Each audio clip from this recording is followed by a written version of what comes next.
आज आपण पाहतोय की या धनगर समाजाची परिस्थिती कशी आहे। मागील 15 ते 20 वर्षापासून आम्ही धनगर समाजाच्या आरक्षणासाठी अनेक आंदोलन केली, अनेक वेळा जेलही मध्ये गेलो, अनेक पोलिसांच्या लाठीकाठी खाल्ल्या।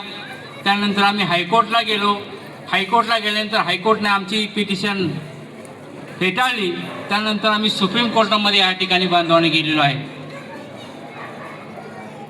आणि तुम्हाला सांगतो, या जयंतीच्या निमित्तानं बांधवांना आपल्याला काही दिवसांमध्ये धनगर समाजाच्या आरक्षणाची अंमलबजावणी होणार आहे। कारण आपला शेवटचा आणि पहिला जो आरक्षणाचा प्रश्न आहे तो अनेक वर्ष झाली सुटलेला नाही। अनेकांनी त्याचं राजकारण केलं। माझ्याबरोबर काय होते ते आमदार, खासदार, मंत्री झाले। मला सुद्धा त्यांनी काही राजकीय लोकांनी सांगितलं तुम्हाला आमदार करतो, खासदार करतो, पण मला काही नको आहे। मला व्यवस्थित आहे। मी कायदेशीर सल्ला देत असतो।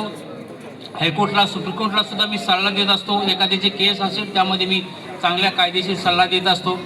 अनेक प्रकरणामध्ये मी चांगल्या पद्धतीने भूमिका बजावलेली आहे। आता सुप्रीम कोर्टामध्ये आपली जी केस आहे ती दाखल करून घेतलेली आहे।